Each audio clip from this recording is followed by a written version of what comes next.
회장님, 지금 당장 통화하셔야 합니다. 1시간 안에 수천억짜리 계약이 날아갑니다. 알겠습니다. 뒷좌석에서 여 회장이 의식을 잃고 쓰러진 순간 전화벨이 울렸습니다. 119에 신고를 마친 운전기사의 손이 업무 전화로 뻗었죠. 그의 입에서 나온 건 누구도 예상하지 못한 완벽한 영어였습니다.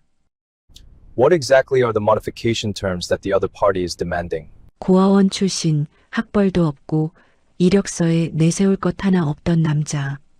그런데 전화기 너머 뉴욕 본사는 그를 최고 경영진으로 착각했습니다. 녹음 파일을 병상에서 반복 재생하던 여 회장이 어느 한 단어에서 멈춥니다. 그건 20년 전 5살 아들이 엄마를 따라하며 입버릇처럼 쓰던 말이었습니다. 그날부터 여 회장은 이 운전기사의 과거를 파기 시작합니다. 그리고 그 끝에서 마주한 진실은 상상보다 훨씬 잔인했습니다. 이야기 시작 전에 지금 이 목소리가 닿고 있는 곳이 어디인지 알려주시면 그곳으로 눈부신 행운이 가득하길 바랄게요. 오늘의 사연 지금 시작합니다. 한성그룹 본사 지하 주차장은 형광등 불빛 아래 고요했습니다. 여 회장 윤정숙의 전용 차량 운전석에서 강서진이 두 손으로 핸들을 잡은 채 출발 신호를 기다리고 있었죠. 오늘따라 차 안에는 서진과 윤정숙 단둘뿐이었습니다. 비서실장은 뉴욕 출장 중이었고 수행비서도 행사장 선발대로 먼저 출발한 상태였거든요. 윤정숙이 뒷좌석에서 서류를 넘기다가 갑자기 왼쪽 가슴을 움켜쥐었습니다.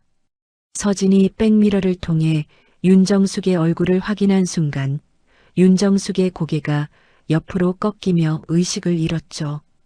회장님 괜찮으십니까?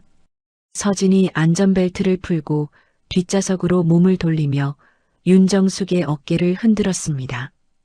윤정숙의 입술이 파랗게 질려가고 있었죠.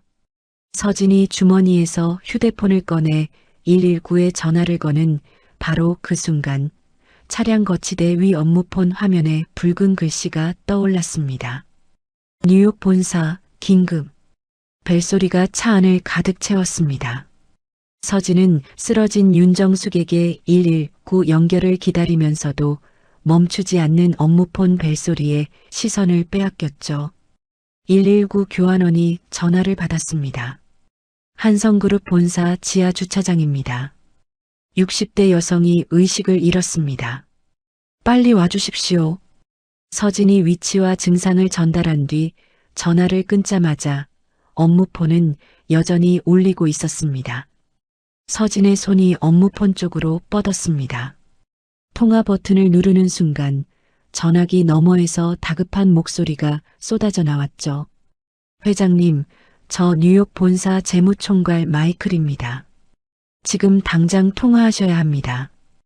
헬스케어 펀드 측에서 계약 조건을 전면 수정하겠다고 통보해 왔습니다. 1시간 안에 회장님 의사결정이 없으면 수천억짜리 계약이 파기됩니다. 서진이 뒷좌석의 윤정숙을 한번 바라보았습니다. 여전히 의식이 없었죠. 서진의 입이 열렸습니다. 마이클, 지금 회장님께서 긴급한 상황이라 직접 통화가 어렵습니다.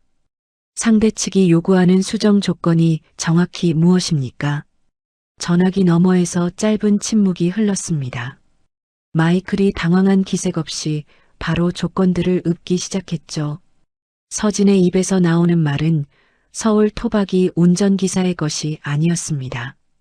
미국 서부 출신 특유의 억양과 속도감, 금융 용어의 정확한 구사, 그리고 상대의 말꼬리를 잡아 톤을 조절하는 감각까지 전화기 너머의 마이클은 상대가 운전기사라는 사실을 전혀 눈치채지 못했습니다.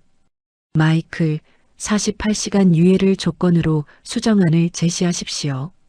위약금 조항은 원안 유지, 단 이행 일정만 조정하는 안으로 가면 상대 측도 받아들일 겁니다.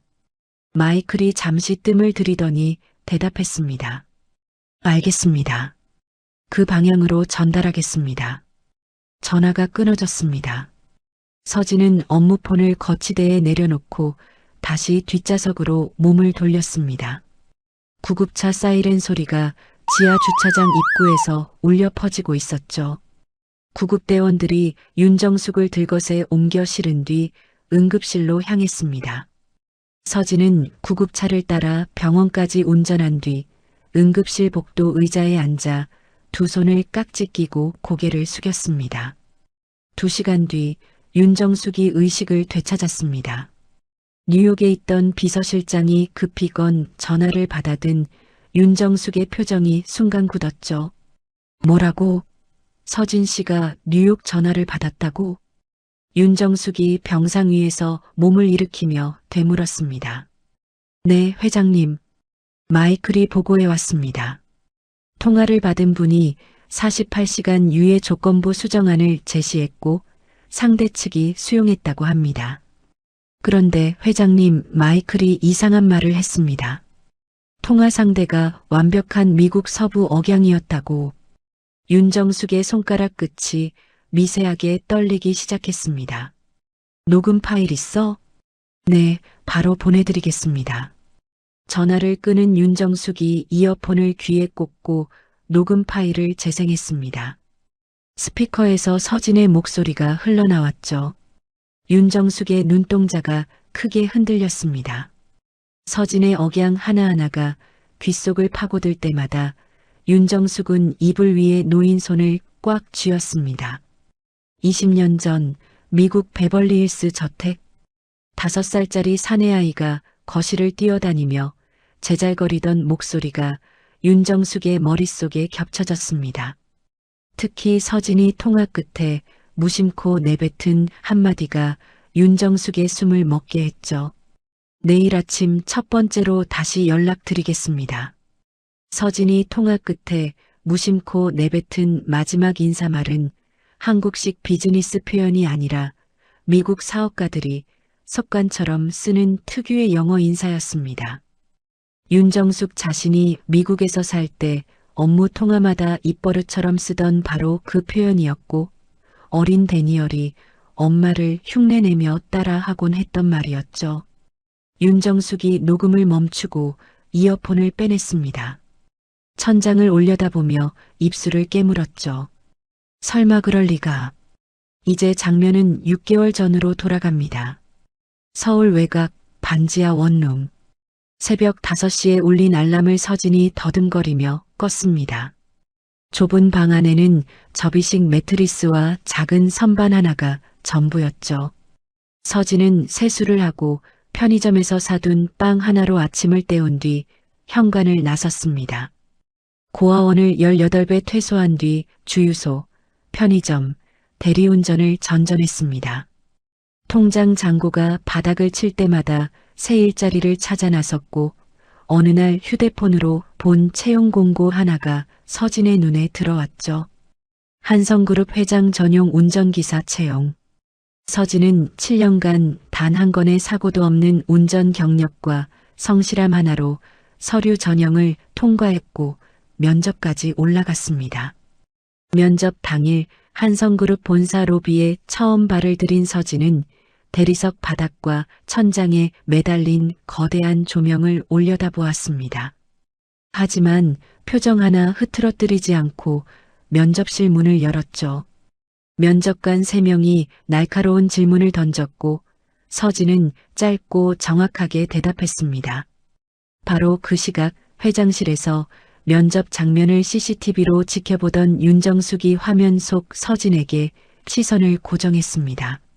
면접이 끝난 뒤 대기실에서 서진이 무의식 중에 영어로 뭔가를 중얼거리며 수첩에 메모하는 모습이 카메라에 잡혔죠. 윤정숙이 내선 전화를 들었습니다. 저 친구 채용해. 그렇게 서진의 한성그룹 생활이 시작되었습니다. 첫 출근 날 서진이 차고지에서 선임 기사들에게 허리를 숙여 인사한 뒤 차량 점검을 시작했습니다. 같은 시각 한성그룹 경영기획실에서는 윤정숙의 조카 윤태준이 어머니 한미란과 나란히 앉아 서진의 이력서를 펼쳐놓고 있었죠. 이모가 또 이상한 사람 데려왔네. 고아원 출신 운전기사라. 태준이 코웃음을 치며 이력서를 구겼습니다. 이 회사는 내 거야. 운전기사 따위가 뭘 어쩌겠어. 태준이 구겨진 이력서를 쓰레기통에 던져 넣었습니다. 서진이 운전기사로 일을 시작한 첫 주 하루 14시간씩 대기하는 강행군 속에서도 단 한 번의 지각 없이 동선을 소화했습니다. 윤정숙이 차에서 내릴 때 문을 여는 각도, 우산을 받치는 높이, 차 안 온도까지 세심하게 맞추는 서진의 모습에 윤정숙이 처음으로 미소를 보였죠. 꼼꼼하네. 서진이 고개를 숙인 채 대답했습니다. 감사합니다, 회장님. 그 이상의 말은 없었습니다. 차고지에서 서진에게 먼저 다가온 사람은 50대 베테랑 박 기사뿐이었습니다. 점심시간에 김밥 한 줄을 건네며 박 기사가 말했죠. 야, 혼자 차에서 삼각김밥 먹지 마. 같이 먹자. 서진이 김밥을 받아들며 고개를 숙였습니다. 감사합니다, 선배님. 이 회사에서 살아남으려면 윗사람 눈밖에 안 나는 게 제일이야. 조용히 해. 박 기사가 김밥을 한 입 베어 물며 덧붙였습니다. 서진은 고개를 끄덕이며 김밥을 입에 넣었죠. 한편 경영기획실 상무 윤태주는 매일 오후에 출근해 골프 약속을 잡고 법인카드로 강남 유흥가를 드나드는 것이 일과의 전부였습니다. 윤정숙이 수차례 경고해도 태주는 능청을 떨었죠. 이모, 저는 큰 그림을 그리는 사람이에요. 잔일은 밑에 사람들이 하는 거죠. 윤정숙의 눈이 차갑게 가라앉았지만 태주는 알아채지 못했습니다. 윤정숙의 병실을 찾아온 한미란이 침대 옆 의자에 앉으며 입을 열었습니다. 언니 몸이 이러신데 회사 일은 태준이한테 좀 더 맡기셔야죠. 윤정숙이 고개를 돌려 한미란을 바라보았습니다. 태준이가 지난달 법인카드로 얼마 썼는지 알고 그런 소리를 하는 거냐? 한미란의 입꼬리가 굳었습니다. 아무 말 없이 자리에서 일어나 병실 문을 닫고 나간 한미란이 복도에서 휴대폰을 꺼냈죠. 태준아, 분위기가 심상치 않아. 당분간 조용히 있어. 다시 병실 안. 윤정숙이 이어폰을 다시 귀에 꽂고 서진의 녹음 파일을 3번째 재생했습니다. 서진이 통화 끝에 무심코 쓴 미국식 표현이 다시 귓속을 파고들었죠. 윤정숙이 녹음을 멈추고 한참 동안 창밖을 바라보다가 비서실장에게 전화를 걸었습니다. 강서진 신상 기록 전부 가져와. 고아원 기록까지. 그리고 이건 너하고 나만 아는 거야. 전화를 끄는 윤정숙이 휴대폰 연락처를 천천히 내렸습니다. 오경태 변호사라는 이름 위에서 손가락이 멈추었죠. 하지만 윤정숙은 전화를 걸지 않았습니다. 아직은 아니야. 윤정숙이 휴대폰을 가슴 위에 올려놓고 천장을 올려다보았습니다. 윤정숙이 태어난 다음 주 서진은 여전히 매일 아침 지하 주차장에서 핸들을 잡고 대기했습니다. 하지만 눈에 띄게 달라진 것이 하나 있었죠. 윤정숙이 차 안에서 서진에게 말을 걸기 시작한 겁니다. 서진 씨, 어릴 때 어디서 자랐어? 백미러 속 윤정숙의 눈이 서진을 가만히 들여다보고 있었습니다. 서진이 시선을 도로에 고정한 채 대답했죠. 고아원이요. 경기도 외곽에 있는 작은 곳이었습니다. 고아원 들어가기 전에는 기억나는 거 없어? 서진의 손가락이 핸들 위에서 잠깐 움찔했습니다. 5살 전의 기억은 거의 없습니다. 가끔 야자수 같은 나무가 늘어선 넓은 길이 떠오르는데 그게 어딘지는 모르겠습니다. 색감 같은 거요. 햇살이 가득한 큰 공간의 따뜻한 느낌도 가끔 떠오르고요. 색감이라. 윤정숙이 창밖으로 고개를 돌렸습니다. 윤정숙의 턱 아래 근육이 단단하게 조여드는 것을 서진은 보지 못했죠. 그날 밤 윤정숙은 관저 서재에서 비서실장이 가져다 준 서류 봉투를 열었습니다. 서진의 고아원 기록이었죠. 2006년 9월 신원불명 남아 추정 만 5세 인천항 인근에서 배회하다 경찰에 인도됨. 영어만 구사하며 한국어 의사소통 불가. 이름 부모 국적 불명. 윤정숙의 눈이 2006년 9월이라는 숫자 위에 멈추었습니다. 서류를 쥔 두 손이 떨리기 시작했죠. 윤정숙이 서재 책상 서랍을 열어 낡은 수첩을 꺼냈습니다. 수첩 안쪽에 연필로 적어둔 날짜가 있었죠. 2006년 8월. 데니얼 실종. 한 달 차이. 윤정숙이 두 손으로 입을 틀어막았습니다. 어깨가 가늘게 흔들렸지만 소리는 내지 않았죠. 아직 확신은 아니었습니다. 20년 동안 수없이 기대하고 수없이 무너졌던 기억이 윤정숙의 발목을 잡고 있었으니까요. 더 가까이에서 봐야 해. 더 확인해야 해. 윤정숙이 서류를 봉투에 도로 넣으며 중얼거렸습니다. 며칠 뒤 윤정숙은 서진에게 운전 업무 외에 개인 일정 수행 보좌까지 맡겼습니다. 서진이 윤정숙 곁에 있는 시간이 눈에 띄게 늘어났죠. 그 소문은 빠르게 퍼졌습니다. 야, 여 회장님이 그 고아원 출신 운전기사를 아들처럼 데리고 다닌대. 경영기획실에서 이 이야기를 전해 들은 태준의 얼굴이 일그러졌습니다. 태준이 바로 휴대폰을 꺼내 한미란에게 전화를 걸었죠. 엄마, 이모가 그 운전기사를 마치 아들처럼 데리고 다녀. 회의에도 배석시키고 개인 일정에도 붙이고. 한미란의 목소리가 전화기 너머에서 싸늘하게 굳었습니다. 그거 좋지 않은 신호다. 당장 그 아이에 대해 알아봐. 태준은 곧바로 움직였습니다. 경영기획실 직원을 시켜 서진의 차량 유지비 정산서에 없는 오류를 만들어 심할서를 쓰게 했죠.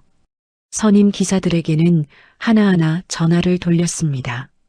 강서진이랑 가까이 지내면 인사고과에 불이익 있을 줄 알아. 점심시간 차고지에서 서진이 혼자 차량 안에 앉아 편의점 삼각김밥 봉지를 뜯고 있었습니다.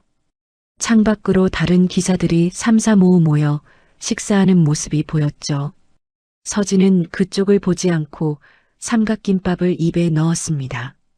하지만 박 기사만은 달랐습니다. 뚜껑이 덜 닫힌 도시락을 들고 서진의 차량 문을 열었죠. 야, 또 혼자 먹고 있네. 옆에 앉을게. 선배님 괜찮으세요? 요즘 저한테 가까이 오면 눈치 보이실 텐데. 박 기사가 도시락 뚜껑을 열며 콧방귀를 뀌었습니다. 내가 이 회사 20년 넘게 있었어. 눈치를 봐도 내가 보는 거지. 누가 나한테 뭐라 하겠냐? 서진이 고개를 숙이며 웃었습니다. 박 기사가 반찬을 서진 쪽으로 밀어주며 목소리를 낮추었죠. 근데 서진아, 이 회사에 이상한 돈 흐름이 있어. 태준 상무가 법인카드 말고도 뭔가를 따로 굴리는 것 같다. 서진이 젓가락을 멈추고 박 기사를 바라보았습니다. 그게 무슨 말씀이세요? 나도 정확히는 몰라. 근데 느낌이 그래.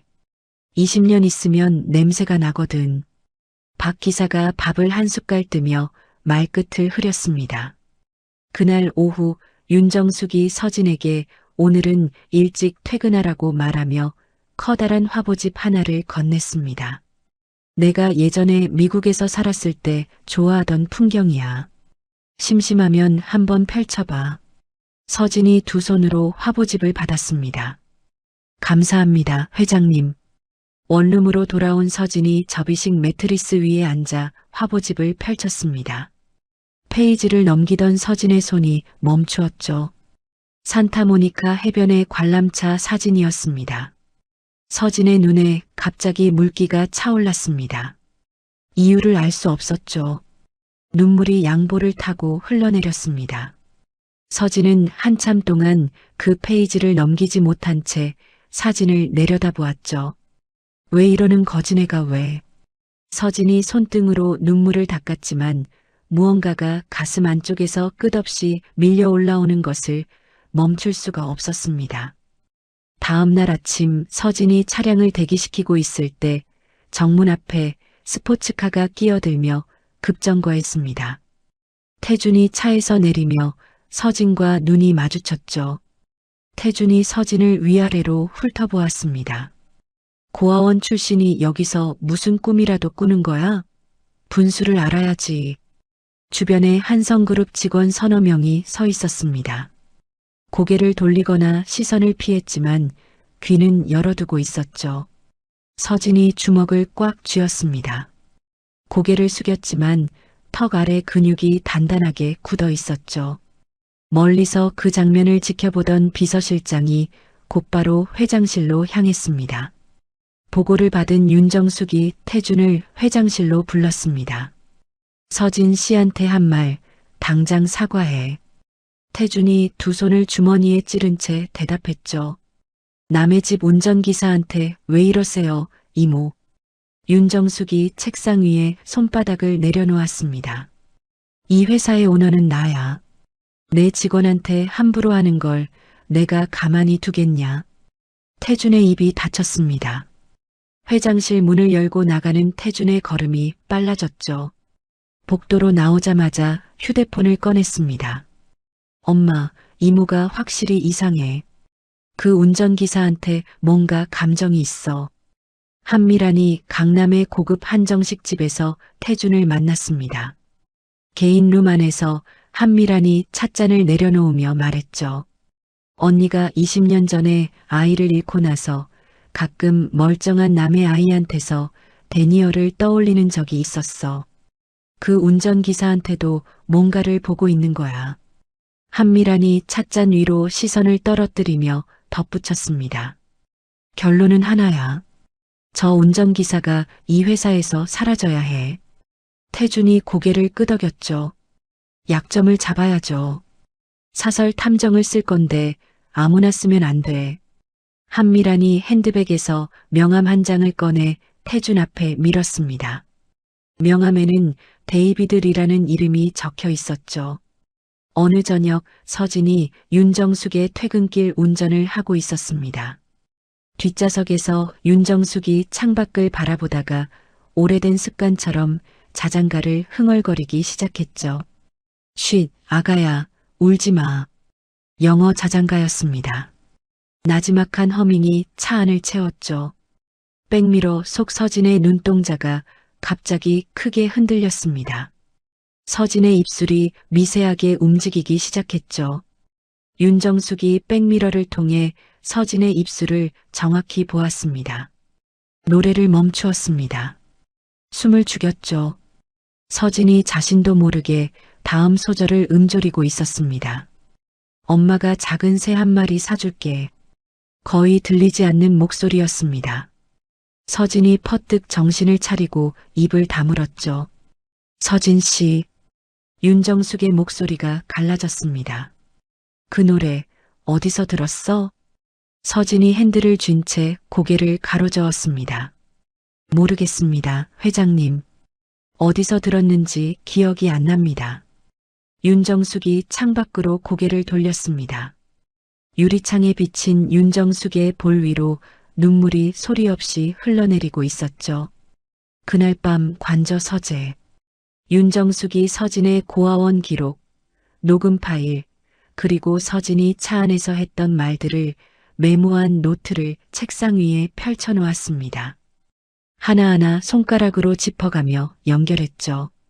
야자수가 늘어선 넓은 길, 햇살이 가득한 큰 공간의 따뜻한 느낌, 미국 서부 억양, 그리고 자장가. 모든 것이 한 방향을 가리키고 있었습니다. 하지만 20년간 수없이 기대하고 수없이 주저앉았던 기억이 윤정숙을 다시 잡아끌었죠. 긴 고민 끝에 윤정숙이 휴대폰을 들었습니다. 이번에는 손가락이 멈추지 않았죠. 연락처에서 오경태 변호사를 눌러 전화를 걸었습니다. 신호음이 3번 울린 뒤 상대가 받았습니다. 경태야. 윤정숙의 목소리가 떨리고 있었죠. 그 아이를 찾은 것 같아. 전화기 너머에서 오경태가 숨을 크게 들이쉬는 소리가 들렸습니다.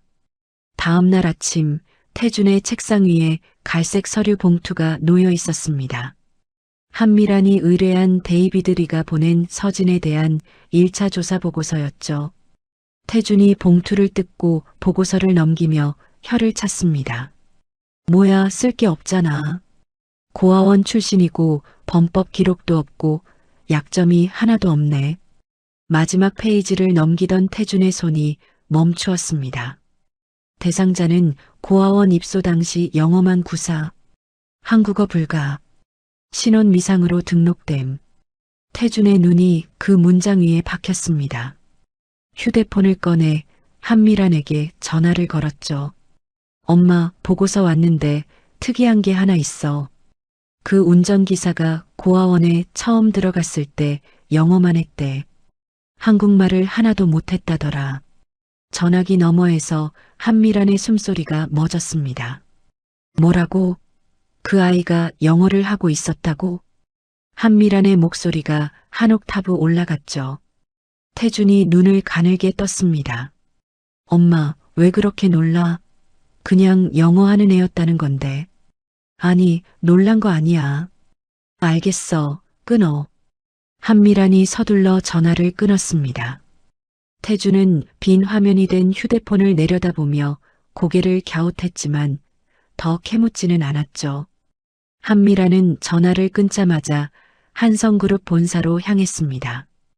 회장실 소파에 마주 앉은 한미란이 다리를 꼬며 입을 열었죠. 언니, 요즘 그 운전기사한테 너무 관심이 많은 거 아니야? 회사 안에서 이야기가 많아. 윤정숙이 서류에서 눈을 떼지 않은 채 대답했습니다. 내 직원을 내가 관리하는 건데 네가 왜 참견이냐? 참견이 아니라 걱정이지. 언니가 또 데니얼 생각에. 윤정숙이 서류를 탁 내려놓았습니다. 그 이름 꺼내지 마. 한미란의 입이 닫혔죠. 어깨를 한번 으쓱한 뒤 자리에서 일어나 회장실을 나갔습니다. 한미란이 떠난 뒤 윤정숙은 서재에 깊숙이 넣어둔 작은 나무 상자를 꺼냈습니다. 상자 안에는 5살짜리 남자아이의 사진이 있었죠. 베벌리힐스 저택 정원에서 웃고 있는 데니얼의 사진이었습니다. 윤정숙이 사진 옆에 서진의 사원증을 나란히 놓았습니다. 두 얼굴을 번갈아 들여다보았죠. 닮은 듯 다른 두 얼굴 사이에서 윤정숙의 시선이 오래도록 오갔습니다.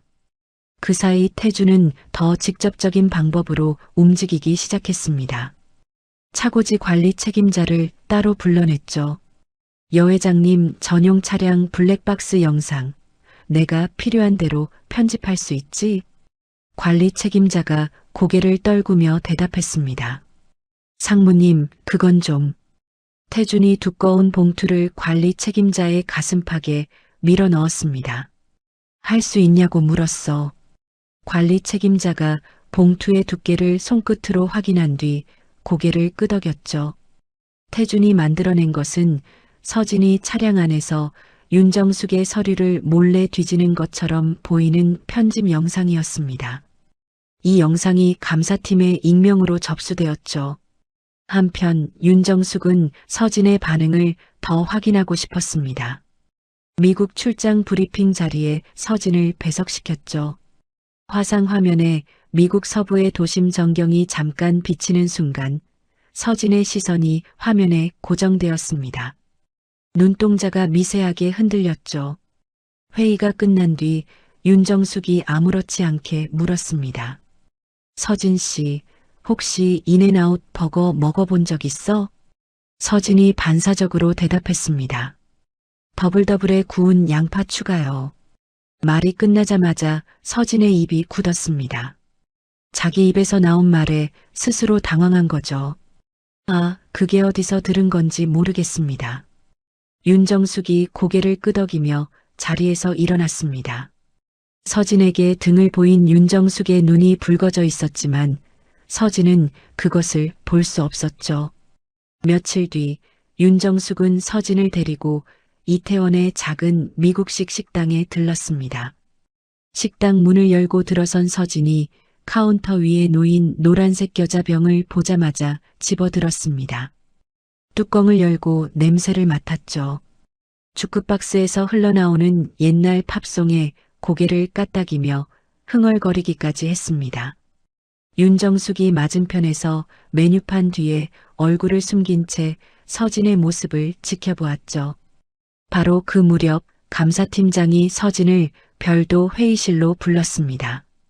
강서진 씨, 회장님 전용 차량 블랙박스에 당신이 기밀 서류를 뒤지는 장면이 찍혔습니다. 설명해 보세요. 서진이 의자에서 몸을 앞으로 기울였습니다. 그런 적 없습니다. 저는 단 한 번도 회장님 서류에 손을 댄 적 없습니다. 감사팀장이 노트북 화면을 돌려 편집된 영상을 보여주었죠. 회의실 뒤편에서 태준이 팔짱을 끼고 서 있었습니다. 고아원 출신이 도둑질까지 하네. 역시 출신은 못 속여. 서진의 얼굴이 창백하게 질렸습니다. 서진은 곧장 차고지로 내려가 원본 영상을 확인하려 했죠. 하지만 원본 데이터는 이미 지워진 뒤였습니다. 원본이 왜 없습니까? 서진이 관리 책임자에게 따지자 관리 책임자가 눈을 피하며 대답했습니다. 정기 포맷 일정이었습니다. 그때 박 기사가 다가와 서진의 어깨를 잡았습니다. 서진아, 정기 포맷은 다음 달이야. 내가 일정표를 갖고 있어. 서진의 눈이 좁아졌죠. 소문은 빠르게 번졌습니다. 구내식당에 서진이 들어서자 직원들이 고개를 돌리고 자리를 옮겼죠. 차고지의 선임 기사들마저 서진과 눈을 마주치지 않았습니다. 태주는 이 기회를 놓치지 않고 감사팀 보고서를 들고 윤정숙을 찾아갔습니다. 이모, 여기 보세요. 출신이 출신인 만큼 당장 해고시켜야 합니다. 윤정숙이 보고서를 묵묵히 읽었습니다.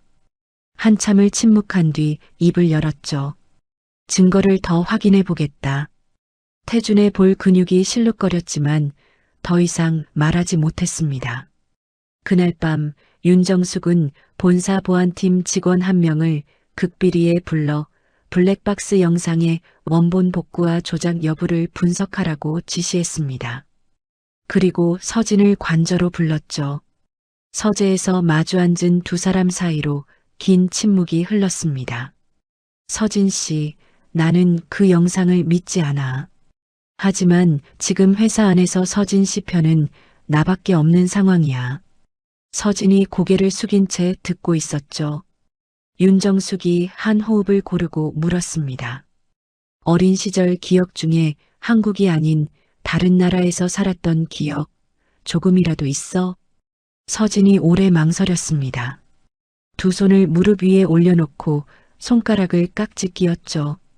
야자수가 있는 넓은 길의 색감이 떠올라요.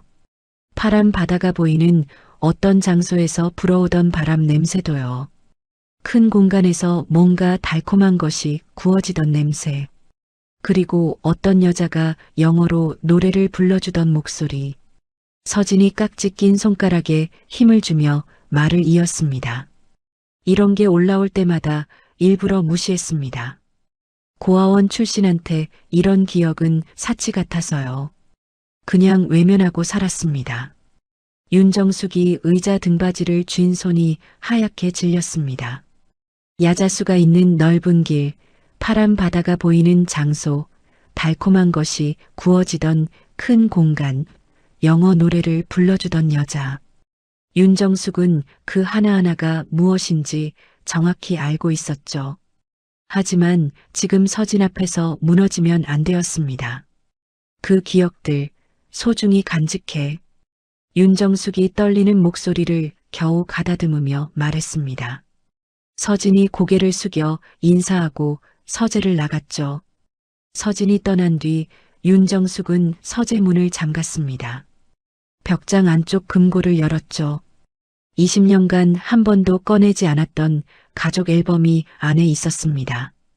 산타모니카 해변 관람차 앞에서 찍은 5살 데니얼의 사진, 베벌리힐스 저택 부엌에서 팬케이크 반죽을 뒤집고 있는 자신의 사진, 그리고 데니얼이 사라지기 전날 밤에 찍은 마지막 사진. 윤정숙이 앨범을 가슴에 안고 바닥에 주저앉았습니다.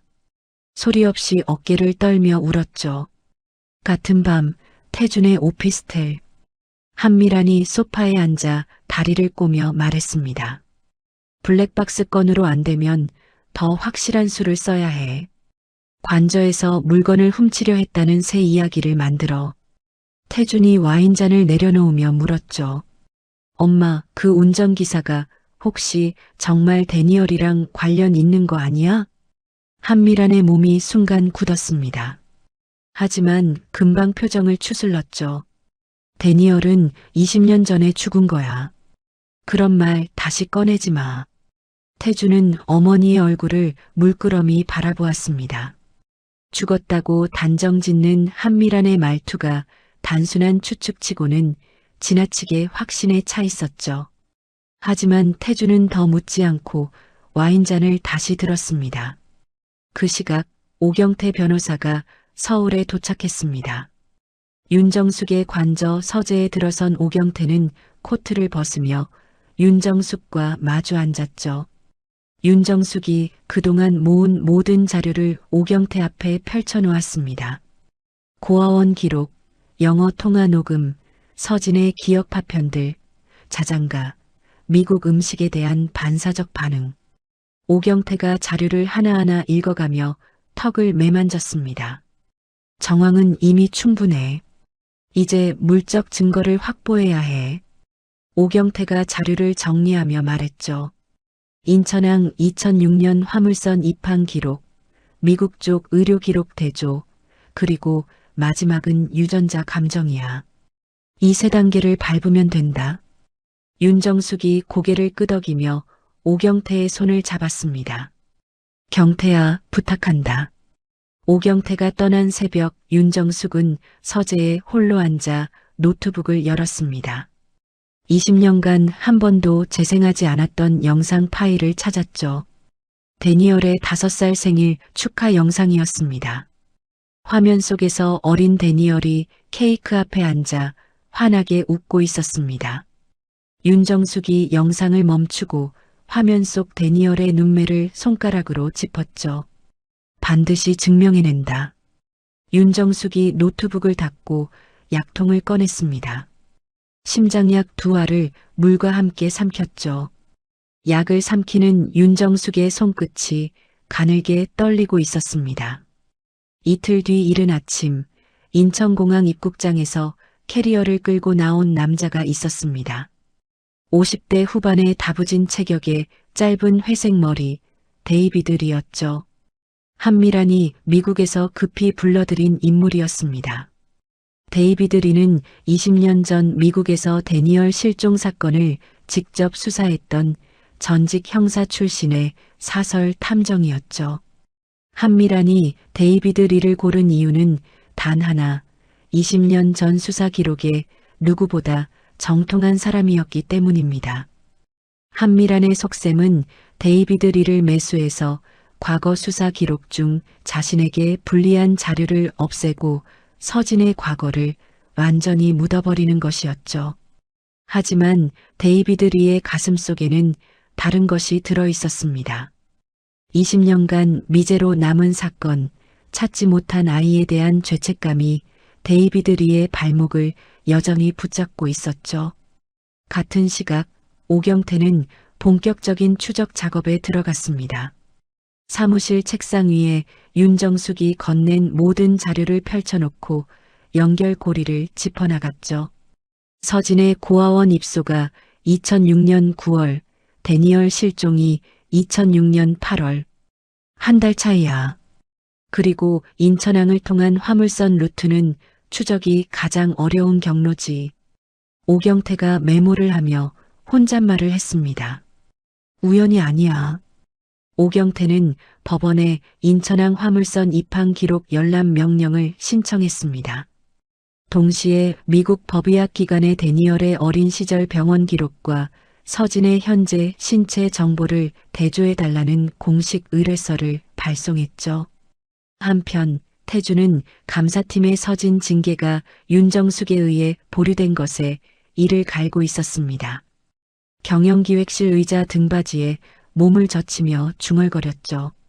기다려봐야 소용없어. 내 손으로 끝낸다. 태주는 한성그룹 주요 거래처 임원들이 모이는 저녁 만찬에 서진을 수행원 자격으로 끌어들였습니다. 만찬이 중반을 넘긴 시점 태준이 와인잔을 내려놓고 자리에서 일어났죠. 여러분, 재미있는 이야기 하나 하겠습니다. 수십 명의 거래처 임원들이 태준을 바라보았습니다. 저기 서 있는 저 친구가 우리 회장님 전용 운전기사인데요. 얼마 전에 회장님 기밀 서류를 몰래 뒤지다 블랙박스에 딱 찍혔습니다. 고아원 출신이 큰 회사에 오니까 눈이 돌아간 모양이죠. 웅성거림이 만찬장을 채웠습니다. 수십 개의 시선이 서진에게 쏠렸죠. 서진의 두 주먹이 바지 옆에서 하얗게 질릴 때까지 쥐어졌습니다. 하지만 서진의 입에서는 아무 말도 나오지 않았죠. 고개를 숙인 채 만찬장을 빠져나갔습니다. 건물 뒤편 비상계단에서 서진이 난간을 잡고 서 있었습니다. 이를 악물고 있었지만 어깨가 미세하게 떨리고 있었죠. 계단 문이 열리며 박 기사가 커피캔 하나를 들고 나타났습니다. 여기 있었구나. 박 기사가 서진 옆에 서서 커피캔을 내밀었습니다. 이건 네가 한 짓이 아닌 거 나는 안다. 서진이 커피캔을 받아들었지만 뚜껑을 따지 못했죠. 박 기사가 목소리를 낮추었습니다. 오늘 차고지에서 이상한 걸 봤어. 태준 상무비서가 관리 책임자한테 봉투를 전달하더라. 그 봉투를 받고 나서 블랙박스 포맷이 된 거야. 서진이 고개를 들어 박 기사를 바라보았습니다. 서진의 눈에 물기가 맺혀 있었죠. 선배님 감사합니다. 고마워하지 마. 진짜가 이기는 세상이 돼야지. 박 기사가 서진의 등을 한번 두드리고 계단을 내려갔습니다. 얼마 지나지 않아 비서실장이 서진에게 전화를 걸었습니다. 강서진 씨, 보안팀 분석 결과가 나왔습니다. 블랙박스 영상은 조작된 겁니다. 서진 씨 결백이 증명됐어요. 서진은 전화를 끊고 한참 동안 아무 말도 하지 못했습니다. 결백이 증명되었지만 만찬장에서 수십 명 앞에서 당한 치욕은 사라지지 않았죠. 복도를 걸을 때마다 시선을 피하는 직원들의 뒷모습이 하나하나 서진의 가슴을 눌렀습니다. 다음 날 아침 서진이 회장실 문을 노크했습니다. 윤정숙의 책상 위에 하얀 봉투 하나를 올려놓았죠. 회장님, 사직서입니다. 윤정숙이 봉투를 집어들었습니다. 봉투를 쥔 손이 미세하게 떨렸죠. 서진 씨, 결백이 증명된 건 감사합니다. 하지만 저한테 붙은 이름은 안 지워집니다. 매일 복도에서 눈을 피하는 사람들 사이를 걸을 순 없습니다. 윤정숙이 입을 열었다가 다시 다물었습니다. 서진이 허리를 깊이 숙여 인사한 뒤 회장실을 나갔죠. 서진의 뒷모습을 바라보는 윤정숙이 두 손으로 책상 모서리를 꽉 쥐었습니다. 곧바로 휴대폰을 꺼냈죠. 경태야, 시간이 없어. 서진이가 떠났어. 서진이 본사를 떠나기 전 마지막으로 경영기획실에 개인 물품 반환 서류를 가지러 들렀습니다. 문을 열고 들어서는 순간 태준이 자리에서 벌떡 일어났죠. 태준의 뒤편 컴퓨터 화면에 파일 목록이 떠 있었습니다. 태준이 황급히 화면을 전환했지만 서진의 눈에는 이미 파일 이름 하나가 선명하게 찍혀 있었죠. 한성 그림자 장부 2024. 당장 나가. 태준이 소리쳤습니다. 서진은 서류를 받아들고 말없이 방을 나왔죠. 복도를 걸으며 서진은 그 파일 이름을 머릿속에 새겼습니다. 박 기사가 말했던 이상한 돈 흐름, 그리고 이 파일 이름. 서진은 누구에게도 말하지 않고 가슴속에 묻어두었습니다.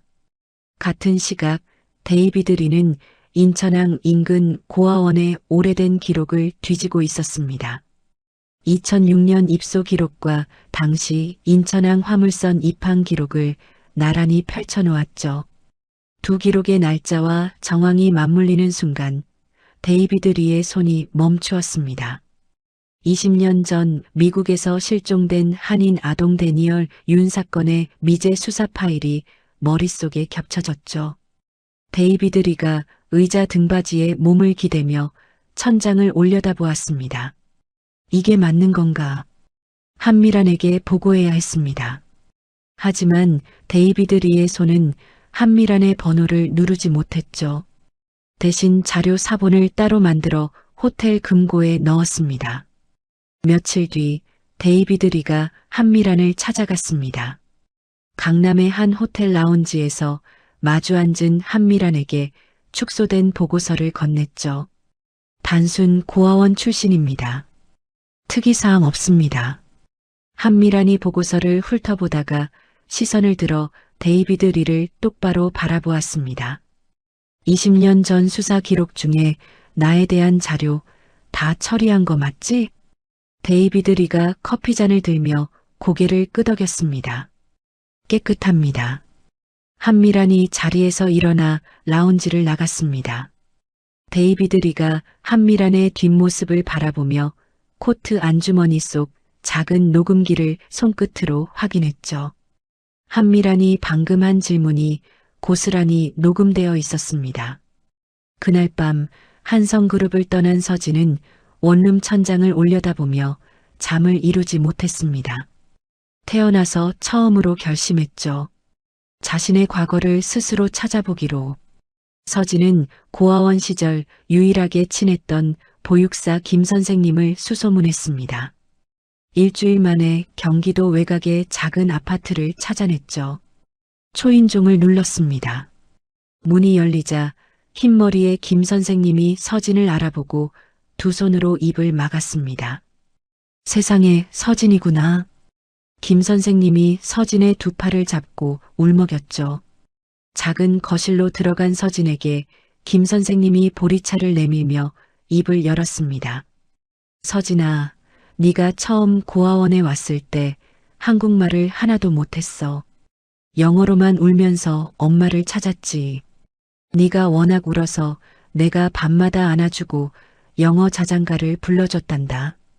서진의 손가락이 보리찻잔을 감싼 채 굳어졌습니다. 선생님, 저한테 다른 건 없었나요? 아무것도요. 김 선생님이 잠시 망설이다가 자리에서 일어났습니다. 안방 장롱 깊숙한 곳에서 낡은 봉투 하나를 꺼내왔죠. 내 옷 안주머니에 이게 들어있었어. 원장 선생님한테 보고해야 했는데 깜빡하고 사물함에 넣어뒀다가 퇴직할 때 가져온 거야. 미안하다, 서진아. 서진이 봉투를 받아 열었습니다. 안에는 바랜 사진 한 장이 들어있었죠. 5살쯤 된 남자아이가 야자수 앞에서 환하게 웃고 있었습니다. 사진을 뒤집자 연필로 흐릿하게 글씨가 적혀 있었죠. 데니얼, 5번째 생일, 산타모니카. 서진의 손이 떨리기 시작했습니다. 사진을 들여다보는 순간 그동안 색감과 냄새로만 존재하던 기억이 구체적인 장면으로 바뀌기 시작했죠. 야자수 길에서 자전거를 타던 자신, 큰 부엌에서 키가 큰 여자가 접시에 뭔가를 올려주던 장면, 밤에 누군가 이불을 여미며 노래를 불러주던 장면, 기억들이 줄줄이 쏟아져 나왔습니다. 서진이 사진을 가슴에 안고 고개를 떨구었습니다. 어깨가 크게 흔들렸죠. 김 선생님이 서진의 등을 쓸어주며 말했습니다. 서진아, 너한테는 분명 어딘가에 가족이 있을 거야. 서진은 한참을 울었습니다. 사진과 김 선생님의 말, 그리고 경영기획실에서 본 파일, 이름까지 모든 조각을 가슴에 안고 김 선생님의 집을 나섰죠. 같은 시각 윤정숙은 관저 서재에서 오경태와 통화하고 있었습니다. 경태야, 더 빨리 움직여야 해. 서진이가 회사를 떠났으니 시간이 없어. 말을 하던 윤정숙이 갑자기 왼쪽 가슴을 움켜쥐었습니다. 휴대폰이 바닥에 떨어졌죠. 전화기 너머에서 오경태가 윤정숙의 이름을 불렀지만 대답이 없었습니다. 오경태가 관저로 달려갔을 때 윤정숙은 서재 바닥에 쓰러져 있었습니다. 구급차가 다시 윤정숙을 실어갔죠. 응급실에서 의료진이 오경태에게 말했습니다. 심장 상태가 많이 나빠졌습니다. 몇 달 안에 큰 수술을 해야 할 수도 있습니다. 오경태가 응급실 복도 의자에 앉아 두 손으로 얼굴을 감쌌습니다. 서진이 김 선생님의 집을 나온 다음 날 종로 거리를 무작정 걷고 있었습니다. 바른 사진을 코트 안주머니에 넣은 채 어디로 가는지도 모르고 걸었죠. 오래된 찻집 앞에서 서진의 발이 멈추었습니다. 찻집 문 앞에 남자 한 명이 서 있었죠. 60대 가까운 나이에 단정한 코트를 걸친 인물, 오경태였습니다. 강서진 씨. 오경태가 먼저 말을 건넸습니다. 저는 오경태라고 합니다. 윤정숙 회장님의 고문 변호사입니다. 서진이 한 걸음 뒤로 물러섰죠. 회장님이 보내신 겁니까? 들어가서 이야기합시다. 오늘은 변호사가 아니라 한 사람으로서 서진 씨한테 할 이야기가 있습니다. 찻집 안구석 자리에 마주 앉았습니다. 오경태가 차를 한 모금 마신 뒤 입을 열었죠. 20년 전 윤정숙 회장님이 미국에서 5살 아들을 잃었습니다. 이름은 데니얼. 그 뒤로 회장님은 20년 동안 전 세계를 뒤지며 아들을 찾았어요. 서진이 찻잔을 내려놓았습니다. 오경태가 말을 이었죠. 서진 씨의 고아원 입소 기록, 영어를 자연스럽게 구사하는 능력, 미국 서부에 대한 무의식적인 기억, 이 모든 것이 데니얼의 실종 정황과 일치합니다. 서진의 손이 코트 안주머니로 갔습니다. 바른 사진을 꺼내 테이블 위에 올려놓았죠. 오경태가 사진을 보는 순간 숨을 크게 들이쉬었습니다. 이 사진 어디서 얻었습니까? 고아원 시절 저를 돌봐주셨던 선생님이 주셨습니다. 제 옷 안주머니에 들어있던 거래요. 오경태가 사진을 집어들고 뒷면의 글씨를 확인했습니다. 데니얼, 5번째 생일, 산타모니카. 오경태가 사진을 내려놓으며 말했습니다. 이 사진은 회장님의 미국 저택 거실에 걸려있던 사진과 같은 날 찍힌 겁니다. 서진의 눈이 크게 떠졌죠. 그게 무슨... 서진 씨, 그리고 한 가지 더 알려드려야 할 게 있습니다. 회장님 건강이 많이 나빠졌어요. 심장 문제가 재발해서 지금 입원 중이십니다. 몇 달 안에 큰 수술을 받으셔야 할 수도 있습니다. 서진이 두 손으로 찻잔을 감싸 쥐었습니다. 손가락 마디가 하얗게 질렸죠. 저 때문에 회장님이 쓰러지신 겁니까? 서진 씨 때문이 아닙니다. 회장님은 서진 씨의 진실을 밝혀달라고 저한테 지시하시면서 쓰러지신 겁니다. 서진이 고개를 떨구었습니다. 오경태가 자세를 바로 하며 말했죠.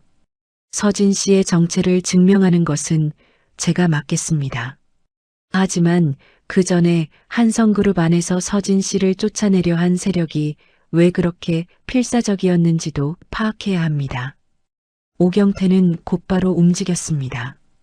블랙박스 조작건을 역추적할 전문가를 섭외하고 미국 법의학 기관에 데니얼의 어린 시절 병원 기록과 서진의 현재 신체 정보를 대조하는 공식 의뢰서를 발송했죠. 동시에 인천항 2006년 화물선 입항 기록의 법원 열람 명령을 최종 확보했습니다. 서진이 오경태에게 말했습니다. 변호사님, 하나 더 있습니다. 제가 한성그룹 경영기획실에서 나오기 전에 태준 상무 컴퓨터 화면에서 파일 이름을 봤습니다. 한성 그림자 장부 2024. 그리고 차고지 박 기사님이 태준 상무비서가 관리 책임자한테 봉투를 전달하는 걸 목격했다고 하셨습니다. 오경태의 눈이 좁아졌습니다. 그림자 장부라. 오경태가 수첩에 적으며 말했죠. 한성그룹 내부 서버에는 자동 백업 시스템이 있습니다. 태준이 파일을 지우더라도 백업 시점의 원본은 살아있어요. 법원에 긴급으로 데이터 보존 요청을 넣겠습니다. 오경태는 그날 안에 법원에 한성그룹 경영기획실 서버 데이터 보존 명령을 신청했습니다. 태준이 무엇을 지우든 백업 데이터는 손대지 못하게 막아둔 거죠. 며칠 뒤 결과들이 하나씩 도착하기 시작했습니다. 오경태의 전문가가 조작된 블랙박스 영상의 원본 정보를 복구했죠. 영상이 태준의 경영기획실 컴퓨터에서 편집된 것으로 확인되었습니다. 같은 날 미국 법의학기관에서 1차 소견이 왔습니다. 데니얼의 어린 시절 병원 기록에 남아있는 왼쪽 빗장뼈 금이 간 흔적과 서진의 현재 사진이 같은 사람의 것으로 판단된다는 내용이었죠. 오경태가 병원에 입원 중인 윤정숙에게 보고했습니다. 아직 최종 유전자 확인이 남아있지만 의학적으로도 정황적으로도 모든 게 한 방향을 가리키고 있습니다. 윤정숙이 병상에서 이불을 움켜쥐었습니다. 20년간 참아온 눈물이 볼을 타고 쏟아졌죠. 결정적인 발견은 그 다음에 왔습니다. 오경태가 법원 명령으로 확보한 인천항 2006년 9월 화물선 입항 기록에서 미국 롱비치항을 출발한 화물선 한 척의 승객 명단에 이름 하나가 있었죠. K한. 오경태가 그 이름을 손가락으로 짚으며 눈을 감았습니다. 한미란의 영문 이름 앞 글자와 같아. 이것이 사실이라면 한미란이 20년 전 데니얼을 직접 데리고 화물선에 탔다는 뜻이었습니다. 오경태는 이 정보를 아직 윤정숙에게 알리지 않고 추가 확인에 들어갔죠. 바로 그때 예상치 못한 접선이 이루어졌습니다. 데이비드 리가 오경태를 비밀리에 찾아온 겁니다. 서울 시내 한 커피숍 구석 자리에서 데이비드 리가 입을 열었죠. 오 변호사님, 저는 한미란한테 고용된 사람입니다. 서진의 과거를 묻으라는 지시를 받았습니다. 하지만 한미란이 저한테 직접 이런 질문을 했습니다. 데이비드 리가 코트 안주머니에서 작은 녹음기를 꺼내 재생했습니다. 한미란의 목소리가 흘러나왔죠. 20년 전 수사 기록 중에 나에 대한 자료 다 처리한 거 맞지? 오경태가 녹음기를 가만히 내려다보았습니다. 이건 한미란이 20년 전 사건에 관여했다고 스스로 인정하는 것이나 마찬가지입니다. 그렇습니다. 그리고 미국 쪽 수사 자료 사본도 가져왔습니다. 데이비드 리가 서류 봉투를 테이블 위에 밀었습니다. 오경태가 봉투를 받아들며 물었죠. 왜 이걸 저한테 가져오는 겁니까? 데이비드 리가 커피잔을 돌리며 한참 동안 대답하지 않았습니다. 그 아이를 찾지 못한 게 제 인생 최대의 실패였습니다.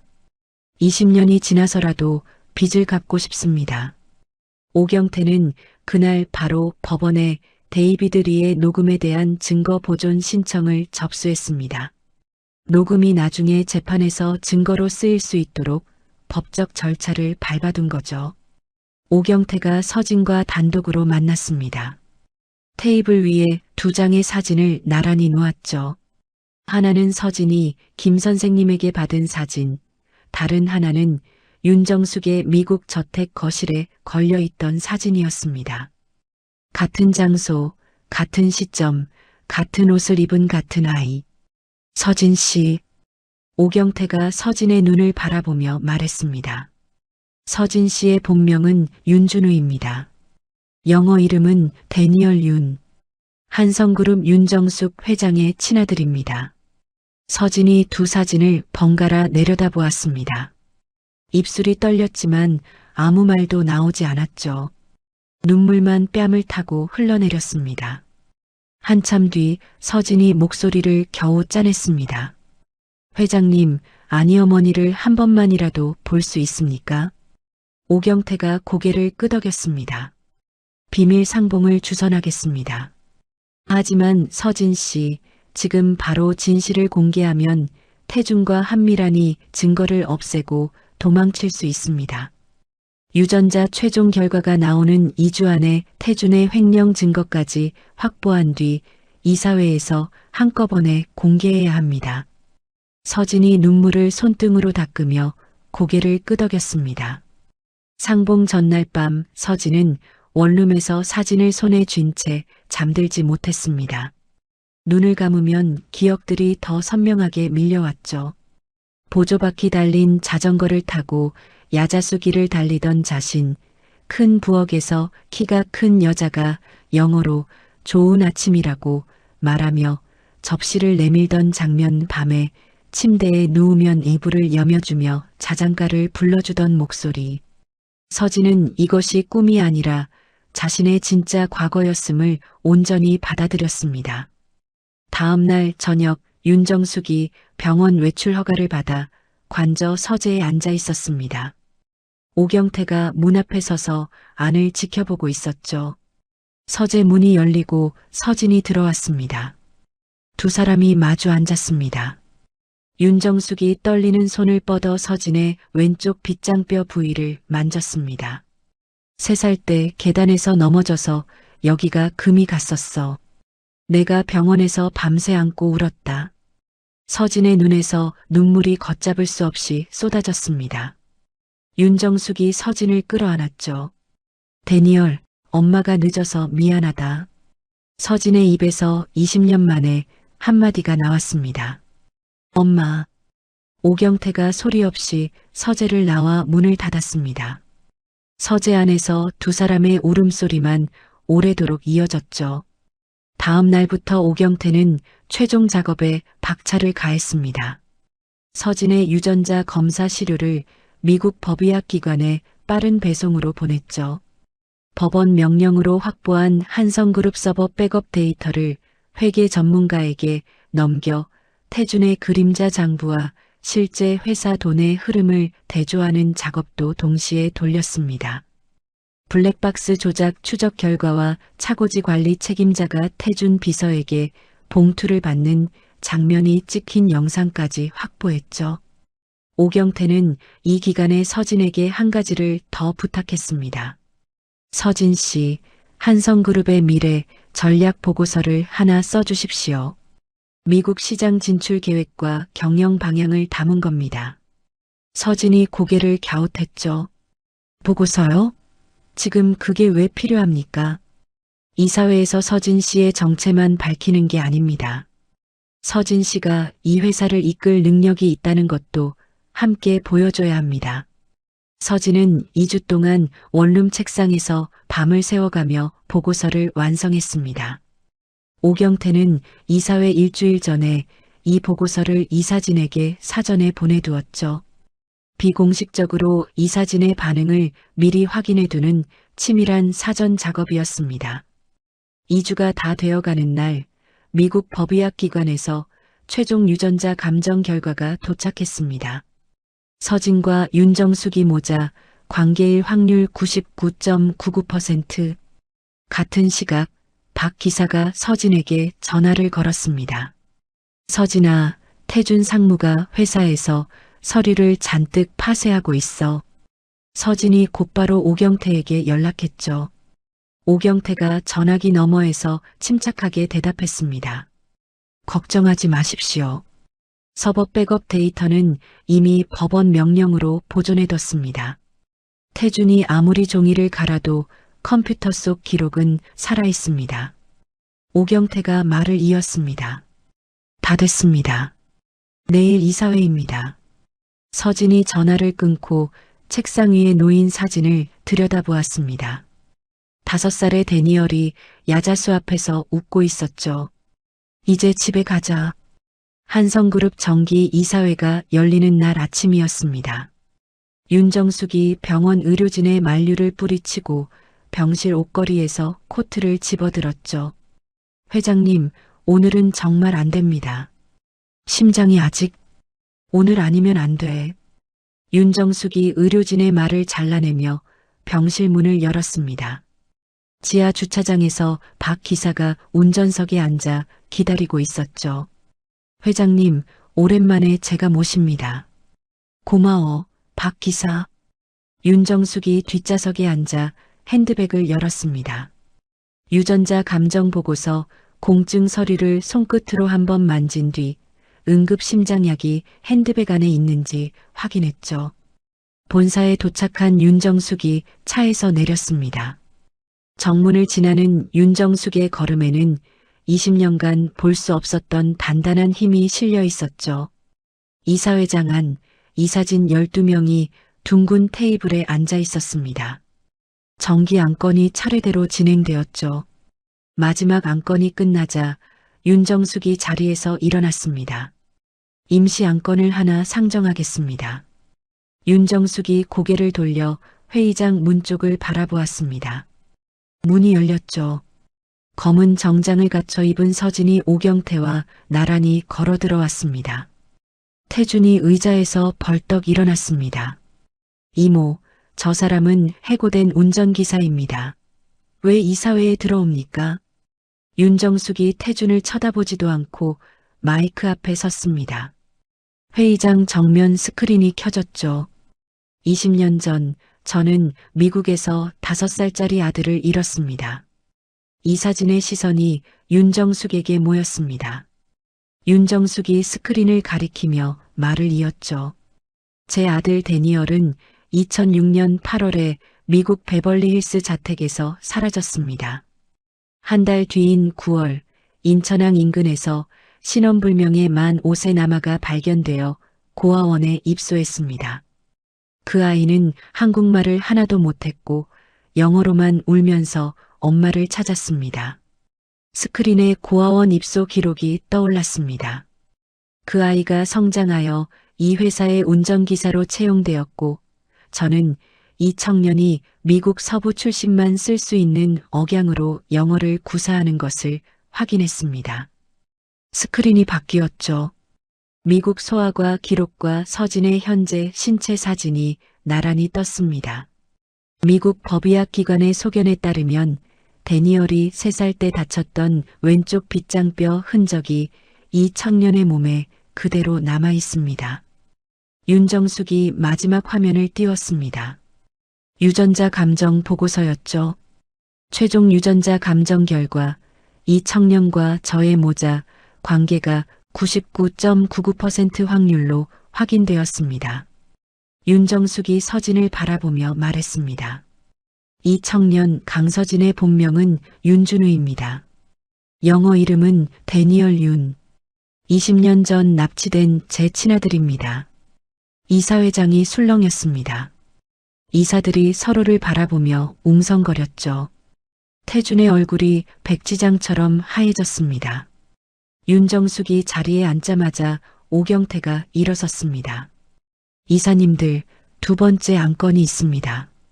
오경태가 두꺼운 서류 묶음을 이사진 한 명 한 명 앞에 놓았죠. 윤태준 전 상무가 재직 기간 동안 회사 자금을 개인 회사로 빼돌린 내역입니다. 한성그룹 내부 서버 자동 백업에서 법원 명령으로 복구한 이중 장부 분석 결과 블랙박스 영상을 조작한 컴퓨터 추적 기록, 차고지 관리 책임자가 태준 측으로부터 돈 봉투를 받는 장면이 찍힌 영상, 그리고 회사 카드 사적 사용 내역까지 모두 포함되어 있습니다. 오경태가 이 사진을 둘러보며 말했습니다. 빼돌린 총액은 수백억 원에 달합니다. 이사회장이 조용해졌습니다. 서류를 넘기는 이사들의 손이 떨리고 있었죠. 이사회는 만장일치로 태준의 상무직 즉각 해임과 모든 직위 박탈을 의결했습니다. 횡령건에 대한 검찰 고발 절차도 함께 승인했죠. 태준이 의자를 뒤로 밀치며 회의장을 뛰쳐나갔습니다. 복도에서 휴대폰을 꺼내 한미란에게 전화를 걸었죠. 엄마, 다 끝났어. 그 운전기사가 진짜 데니얼이야. 유전자까지 나왔어. 전화기 너머에서 한미란의 숨소리가 멎었습니다. 이사회장 안에서는 다음 안건이 진행되고 있었습니다. 윤정숙이 서진을 한성그룹 경영전략실 부사장으로 선임하는 안건을 상정했죠. 이사님들께서는 일주일 전에 서진이 작성한 한성그룹 미래 전략 보고서를 받으셨을 겁니다. 미국 시장 진출 계획과 경영 방향 전환안을 직접 확인하셨죠. 서진이 단상 앞에 섰습니다. 이사진 12명의 시선이 서진에게 모였죠. 서진이 입을 열었습니다. 유창한 영어로 미국 시장 분석을 시작한 뒤 자연스럽게 한국어로 넘어가며 한성그룹의 5년 비전을 또렷한 목소리로 발표했죠.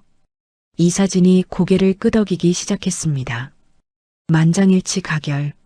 몇 달 전 지하차고에서 삼각김밥을 먹던 청년이 이사회 단상에 서는 순간이었습니다.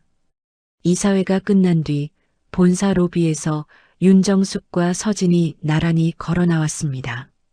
윤정숙이 서진의 팔을 잡았죠. 오늘부터 네가 이 회사의 미래다. 서진이 윤정숙을 바라보며 대답했습니다. 20년 늦었지만 이제 제가 어머니 곁에 있겠습니다. 로비를 지나는 서진의 눈에 차고지 입구가 보였습니다. 박 기사가 모자를 벗어들고 서 있었죠. 말없이 고개를 숙여 인사하고 있었습니다. 서진이 걸음을 멈추었습니다. 윤정숙의 팔을 놓고 박 기사에게 다가갔죠. 서진이 두 손으로 박 기사의 손을 잡았습니다. 선배님 감사합니다. 박 기사가 손사래를 치려다가 입술을 꽉 깨물었습니다. 눈시울이 붉어지는 것을 감추지 못했죠.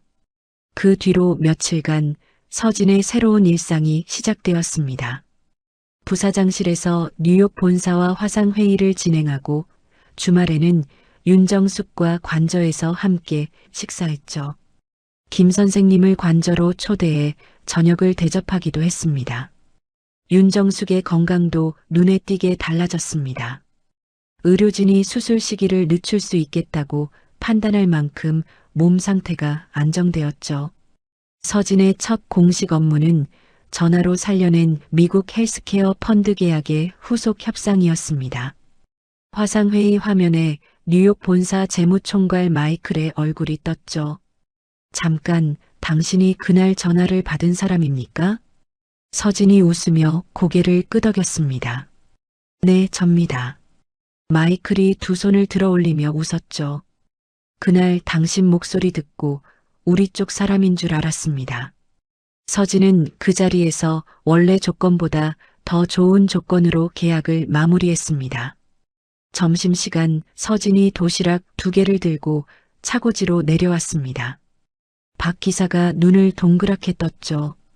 야, 부사장이 차고지에서 밥을 먹으면 어떡하냐. 선배님이 저한테 김밥 나눠주셨을 때 저는 운전기사였습니다. 도시락 하나 갖고 온 게 뭐가 이상합니까? 박 기사가 손사래를 치면서도 도시락 뚜껑을 열었습니다. 코끝이 빨개진 채로 밥을 떴죠. 하지만 이 평온한 나날 사이로 그림자가 움직이고 있었습니다. 강남의 고급 오피스텔, 태준이 소파에 앉아 이를 갈고 있었죠. 이대로 끝낼 수 없어. 한미란이 태준 맞은편에 앉아 찻잔을 내려놓으며 말했습니다. 아직 내 손에 카드가 남아있다. 태준이 고개를 들었죠. 무슨 카드요?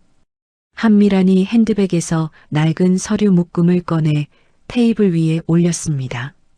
30년 전 언니가 한성그룹을 처음 세울 때 사업 허가를 받으려고 정치권에 돈을 줬어. 이건 그때 장부야. 내가 언니 몰래 복사해서 보관해 둔 거지. 태준이 서류를 집어들고 넘겼습니다.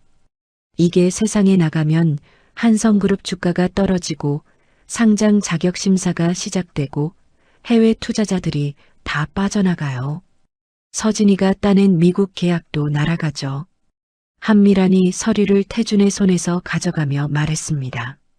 한 달 안에 네가 다시 저 자리에 앉게 해줄게.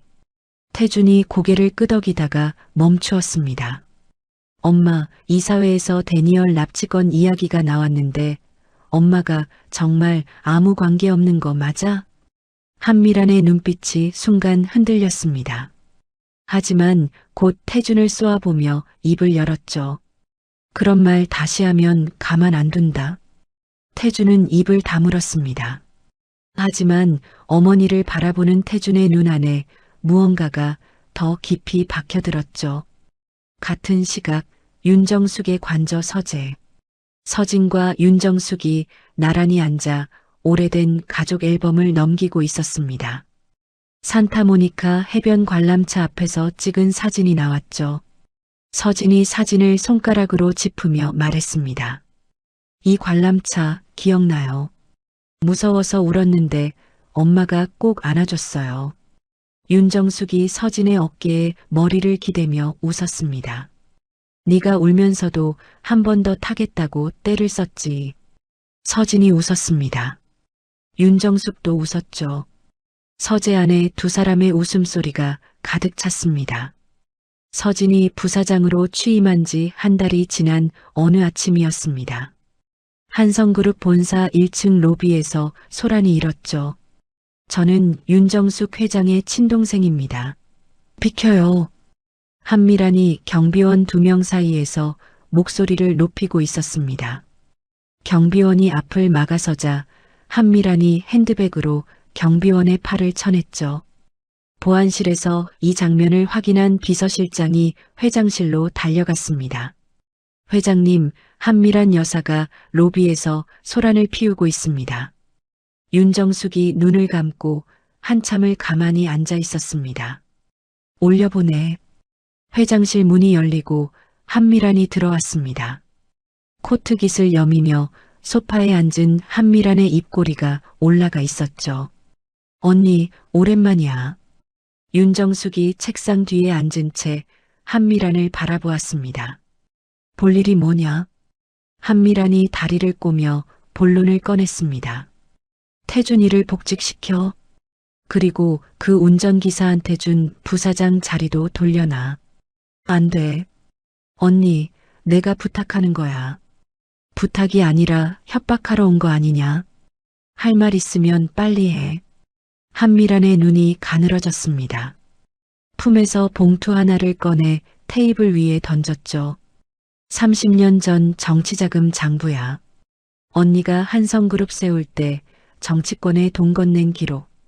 이거 언론이랑 검찰에 동시에 넘기면 어떻게 될까? 윤정숙의 시선이 봉투 위에 멈추었습니다. 형사처벌은 시효가 지나서 못한다 쳐도 한성그룹은 끝이야 언니.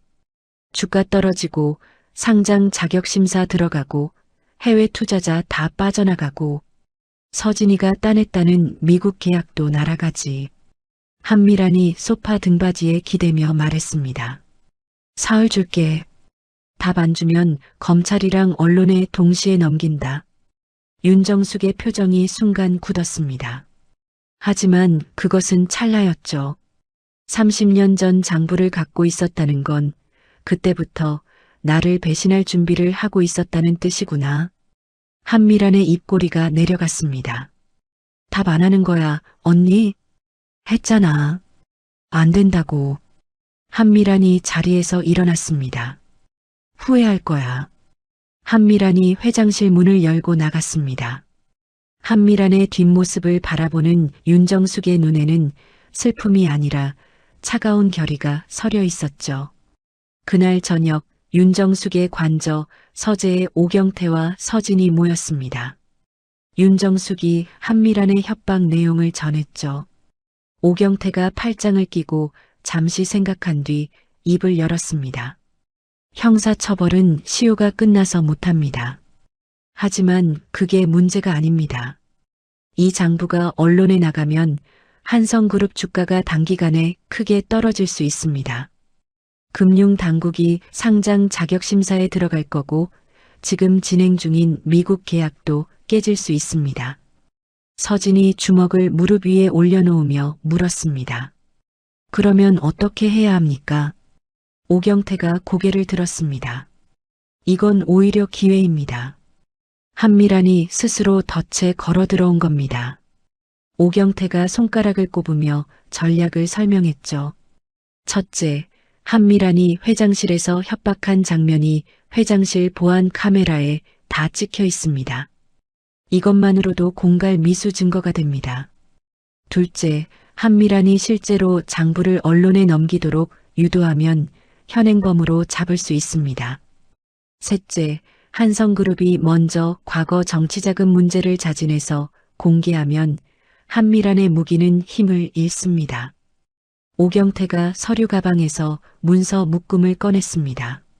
사실 이 상황을 예상하고 2주 전부터 금융당국과 비공식적으로 미리 이야기를 해왔습니다. 자진 공개 문서도 이미 초안을 다 만들어뒀습니다. 서진이 윤정숙을 바라보았습니다. 어머니의 과거 잘못을 숨기느라 다시 위험에 빠질 수는 없습니다. 공개하는 게 맞습니다. 윤정숙이 서진의 눈을 마주보며 고개를 끄덕였습니다. 내 과거의 대가는 내가 치르는 거야. 더 이상 숨기지 않겠다. 오경태가 곧바로 자진 공개 문서 최종 검토에 들어갔습니다. 서진이 한 발 더 나아갔죠. 변호사님, 20년 전 제 납치 사건과 이모의 관계를 확정할 방법이 하나 더 있습니다. 오경태가 서진을 바라보았습니다. 제가 직접 이모를 만나겠습니다. 20년 전 이야기를 꺼내서 반응을 끌어내겠습니다. 녹음기를 갖고 들어가야 합니다. 대화하는 당사자가 직접 녹음하는 것은 법적으로 문제가 없습니다. 서진이 고개를 끄덕였습니다. 제 인생을 빼앗은 사람입니다. 제가 직접 하겠습니다. 오경태는 작전 준비와 동시에 데이비드 리를 다시 만났습니다. 데이비드 리가 추가 자료를 내놓았죠. 이건 20년 전 미국 롱비치 항구 보안 카메라에 찍힌 사진입니다. 한국행 화물선에 탑승하는 한인 여자와 어린 남자아이가 찍혀 있습니다. 당시에는 화질이 나빠서 증거로 쓰지 못했는데 지금 기술이면 얼굴을 알아볼 수 있을 겁니다. 오경태가 즉시 이 사진의 화질 보정 작업을 의뢰했습니다. 사흘째 되는 날 서진이 한미란에게 전화를 걸었습니다. 이모님, 협상하고 싶습니다. 어머니 대신 제가 직접 뵙겠습니다. 한미란이 전화기 너머에서 코웃음을 쳤죠. 좋아. 네가 오든 누가 오든. 서울 시내 한 호텔 고층 방에서 만남이 이루어졌습니다. 한미란은 태준까지 데리고 왔죠. 서진이 정장 안주머니에 녹음기를 한번 만진 뒤 방 안으로 들어갔습니다. 한미란이 소파에 앉은 채 서진을 올려다보았습니다. 똑똑한 애구나. 네가 부사장 자리를 태준이한테 넘기고 적당히 돈 받고 나가면 모두가 편해져. 서진이 맞은편 소파에 앉으며 고개를 끄덕였습니다. 생각해 보겠습니다. 한미란의 입꼬리가 올라갔죠. 서진이 한미란의 경계심이 풀리는 것을 확인한 뒤 담담한 목소리로 물었습니다. 이모님, 하나만 여쭤봐도 됩니까? 20년 전에 제가 미국에서 사라진 건에 대해서 이모님은 정말 아무것도 모르십니까? 한미란의 어깨가 굳었습니다. 옆에 앉은 태준이 한미란의 얼굴을 돌아보았죠. 한미란이 물잔을 집어들며 대답했습니다. 그런 거 몰라. 물잔을 쥔 손끝이 미세하게 떨리고 있었습니다. 서진이 말을 이었죠. 인천항 2006년 9월 미국 롱비치에서 출발한 화물선 승객 명단에 K한이라는 이름이 있었습니다. 한미란의 얼굴에서 핏기가 사라졌습니다. 소파에서 벌떡 일어나며 소리쳤죠. 그건 네가 알 바 아니야. 태준이 한미란을 돌아보았습니다. 태준의 눈이 크게 떠졌죠. 엄마는 데니얼이 죽었다고 했잖아. 그런데 왜 이렇게 반응하는 거야? 살아있는 걸 알고 있었던 거야? 한미란이 태준을 쏘아보았습니다. 입 다물어. 엄마, 대답해. 태준이 소파에서 일어나 한미란을 마주보았습니다. 한미란이 태준의 어깨를 밀치며 외쳤죠. 그만해, 그만하라고. 서진의 안주머니 속 녹음기가 조용히 돌아가고 있었습니다.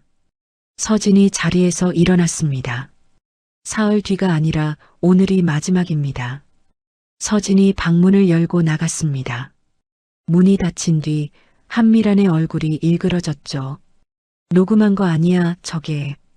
태주는 소파에 주저앉은 채 아무 말도 하지 못했습니다.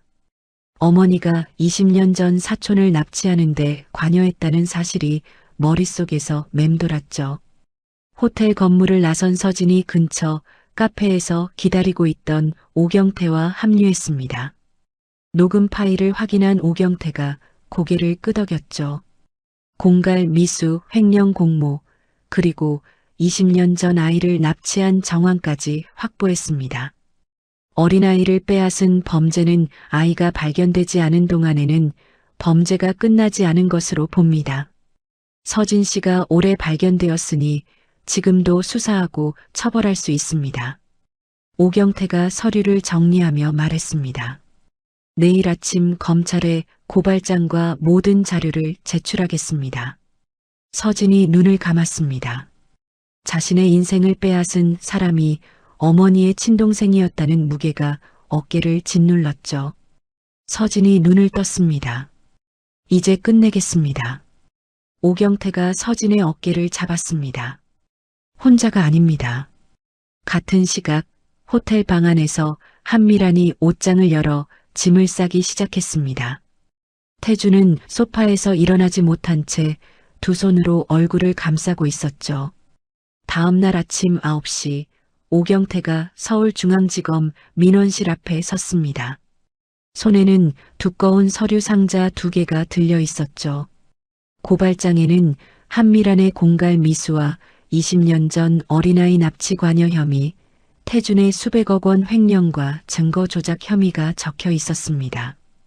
서진이 직접 녹음한 호텔 대화 파일, 법원이 보존 결정을 내린 데이비드 리의 녹음, 인천항 화물선 승객 명단, 화질을 보정한 롱비치 항구, 보안 카메라 사진, 서버 백업에서 복구한 이중 장부 분석 자료까지 합쳐서 2000페이지가 넘는 증거가 함께 들어갔죠. 검찰은 그날 오전 안에 수사팀을 꾸리고 체포영장을 청구했습니다. 같은 날 오전 한성그룹 본사 대회의실에서 서진이 기자들 앞에 섰습니다. 금융당국과 거래소에 자진 공개 문서를 제출하는 자리였죠. 한성그룹은 30년 전 창업 초기에 사업 허가 과정에서 정치권에 자금을 제공한 사실이 있습니다. 오늘 이 자리에서 그 사실을 투명하게 공개하고 앞으로의 경영 쇄신 계획을 말씀드리겠습니다. 서진의 목소리는 떨리지 않았습니다. 이 공개 문서는 오경태가 2주 전부터 금융당국과 미리 조율하며 준비해온 것이었죠. 시장은 예상 밖의 반응을 보였습니다. 한성그룹이 스스로 과거를 인정하고 바로잡겠다는 태도의 투자자들이 오히려 신뢰를 보낸 거죠. 주가가 잠깐 내려갔다가 이틀 만에 다시 올랐습니다. 한미란의 마지막 무기는 서진이 먼저 쏜 총에 맞아 힘을 잃었습니다. 그날 오후 한미란은 강남 자택에서 여행 가방에 옷을 쑤셔넣고 있었습니다. 현관문을 열자 복도에 검은 정장 차림의 남자 3명이 서 있었죠.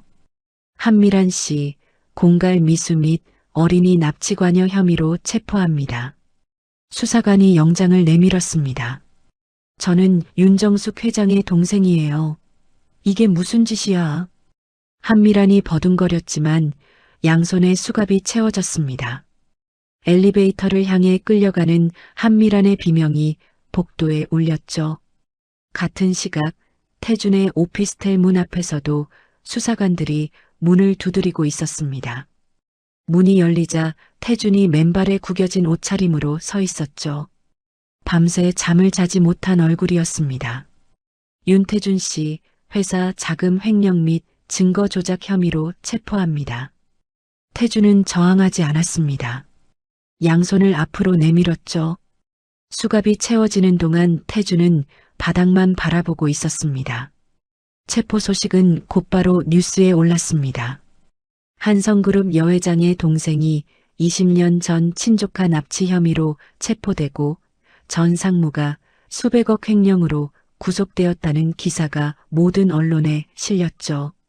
동시에 여회장의 잃어버린 아들이 20년 만에 돌아왔다는 이야기가 함께 보도되면서 사람들의 마음이 한성그룹과 서진 쪽으로 기울었습니다. 재판은 3달에 걸쳐 진행되었습니다. 한미라는 법정에서 끝까지 납치 관여를 부인했죠. 저는 아무것도 모릅니다. 누명입니다. 한미란이 피고인석에서 목소리를 높일 때마다 검찰 측 증거가 하나씩 나왔습니다. 데이비드 리가 증인석에 섰죠. 20년 전 수사 당시 한미라는 사건 직후 미국을 떠났습니다. 화물선 탑승 기록에 이름이 남아있고 항구 보안 카메라에 한인 여성과 어린 남자아이가 함께 탑승하는 모습이 찍혀 있습니다. 데이비드 리가 법정 스크린을 가리키며 말을 이었습니다. 그리고 한미라는 저에게 직접 이렇게 물었습니다. 20년 전 수사 기록 중 나에 대한 자료를 다 처리했느냐고. 이 대화는 녹음되어 있습니다. 녹음이 법정에 울려 퍼졌습니다. 한미란의 얼굴이 하얗게 변했죠.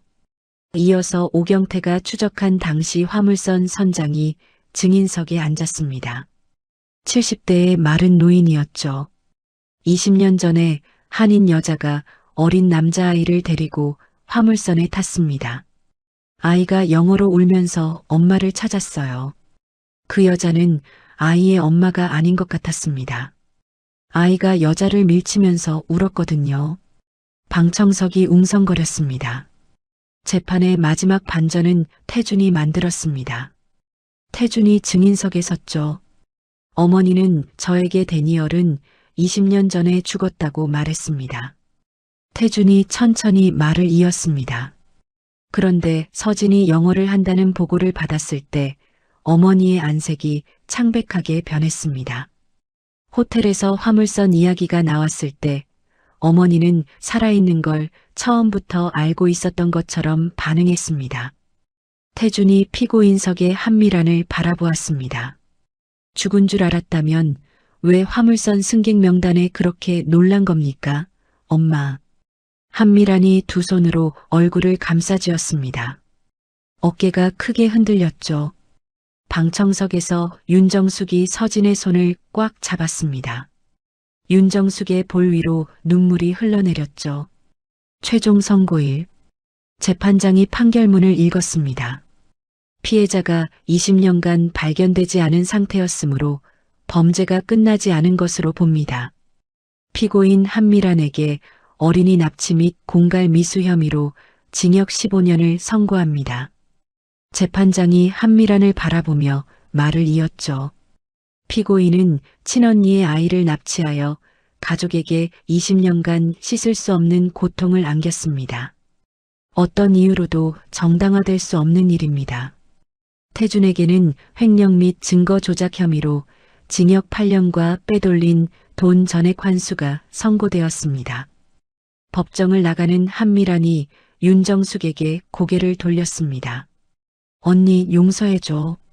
윤정숙은 한 번도 돌아보지 않았습니다. 서진의 팔을 잡고 법원 정문을 향해 걸어갔죠. 태준이 서진을 향해 무언가를 말하려 했지만 서진 역시 등을 돌린 채 걸음을 멈추지 않았습니다. 재판이 끝난 뒤 서진과 윤정숙은 비행기에 올랐습니다. 20년 만에 함께 가는 미국이었죠. 두 사람이 가장 먼저 찾은 곳은 산타모니카 해변이었습니다. 관람차 앞에 나란히 선 서진이 입을 열었죠. 여기 기억나요? 엄마가 저를 안고 관람차를 탔어요. 제가 울면서도 한 번 더 타겠다고 했죠. 윤정숙이 서진의 어깨를 감싸며 웃었습니다. 세상에서 제일 용감한 겁쟁이였지. 두 사람은 나란히 관람차에 올랐습니다. 관람차가 꼭대기에 올라갔을 때 윤정숙이 서진의 손을 잡았죠. 태평양 바다가 햇살 아래 반짝이고 있었습니다. 베벌리힐스의 옛 저택 앞에도 갔습니다. 지금은 다른 가족이 살고 있었지만 서진이 대문 앞에 서자 기억 속 냄새가 코끝을 스쳤죠. 여기서 제가 자전거 보조바퀴를 떼겠다고 때를 썼다면서요. 윤정숙이 대문 기둥에 손을 얹으며 고개를 끄덕였습니다. 보조바퀴 떼자마자 넘어져서 무릎이 까졌는데도 안 울었어. 대신 밤에 자다가 몰래 울더라. 서진이 웃었습니다. 윤정숙도 웃었죠. 그리고 둘 다 울었습니다. 미국 여행에서 돌아온 뒤 윤정숙은 수술을 받았습니다. 서진이 병원에서 밤을 새우며 곁을 지켰죠. 수술은 잘 되었고 의료진도 놀랄 만큼 회복이 빨랐습니다. 한국으로 돌아온 서진은 부사장으로서 본격적인 경영에 매달렸습니다. 미국 시장 진출 사업이 성공적으로 시작되었고 한성그룹은 이전보다 더 큰 회사로 자리 잡아갔죠. 서진은 고아원 출신이라는 자신의 과거를 숨기지 않았습니다. 공개 강연에서 마이크를 잡고 말했죠. 저는 5살에 인생을 잃었고 25에 인생을 되찾았습니다. 서진은 고아원과 홀로 아이를 키우는 부모들을 돕는 재단을 세웠습니다. 자신을 키워준 고아원에 찾아가 건물을 고치는 데 쓰라며 기금을 전달했고 김 선생님의 두 손을 잡고 인사했죠. 선생님이 그 사진을 간직해 주셨기 때문에 저는 집을 찾았습니다. 김 선생님이 서진의 손을 꼭 쥐며 울었습니다. 박 기사에게는 한성그룹 최고 등급 공로상을 수여했죠. 데이비드 리에게도 직접 찾아가 인사했습니다. 20년이 지나서라도 진실을 선택해 주셔서 감사합니다. 데이비드 리가 서진의 악수를 받으며 고개를 숙였습니다. 3년 후 한성그룹 창립 기념일 행사장. 수천 명의 임직원과 기자들이 자리를 가득 채운 가운데 윤정숙이 무대 위에서 마이크를 잡았습니다. 오늘 한성그룹의 새로운 대표를 발표합니다. 윤정숙이 손을 내밀자 서진이 무대 위로 올라왔습니다. 서진이 마이크를 잡았죠. 유창한 영어로 첫 마디를 시작한 뒤 자연스러운 한국어로 한성그룹의 미래를 말했습니다. 단상 아래에서 윤정숙이 눈물과 미소를 동시에 머금은 채 아들을 바라보았죠. 행사장 한쪽에서 김 선생님이 눈물을 닦으며 박수를 쳤습니다. 옆에서 박 기사가 코를 훌쩍였죠. 비서실장은 3년 전 지하 주차장에서 핸들을 잡고 있던 서진의 모습을 떠올리며 고개를 숙였습니다. 무대 위에 서진이 객석을 바라보며 짧게 허리를 숙여 인사했습니다. 박수 소리가 행사장을 가득 채웠죠. 행사가 끝난 늦은 밤, 서진이 한성그룹 본사 옥상에 혼자 올라갔습니다. 서울의 불빛이 발 아래로 펼쳐져 있었죠. 주머니에서 오래된 사진 한 장을 꺼냈습니다. 5살의 데니얼이 야자수 앞에서 웃고 있는 사진이었죠. 서진이 사진을 가슴에 대고 눈을 감았습니다. 이제 다 괜찮아. 나는 집에 왔다. 옥상 문이 열렸습니다. 윤정숙이 코트를 걸치고 올라왔죠. 여기 있었구나. 감기 걸리겠다. 윤정숙이 서진의 어깨에 코트를 덮어주었습니다. 두 사람이 나란히 서서 서울의 밤하늘을 바라보았죠. 강서진은 더 이상 고아가 아니었습니다.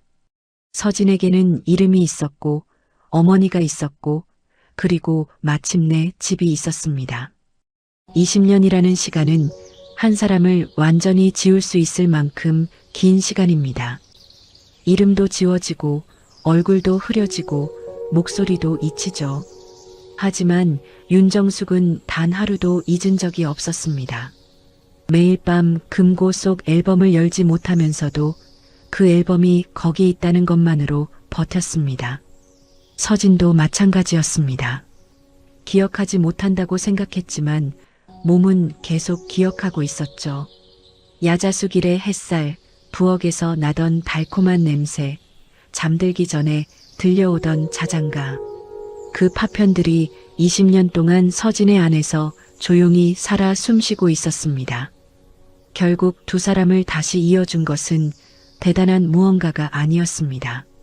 점심시간에 건넨 김밥 한 줄, 옷주머니에서 나온 바랜 사진 한 장, 퇴근길 차 안에서 무심코 흘러나온 자장가 한 소절. 아주 작고 사소한 것들이 모여 끊어졌던 20년의 길을 다시 놓았습니다. 잃어버린 것은 영원히 사라지지 않습니다. 다만 돌아오는데 시간이 걸릴 뿐이죠. 오늘 이 이야기를 들으신 분의 삶에도 오래 기다려온 무언가가 돌아오는 날이 있기를 바랍니다.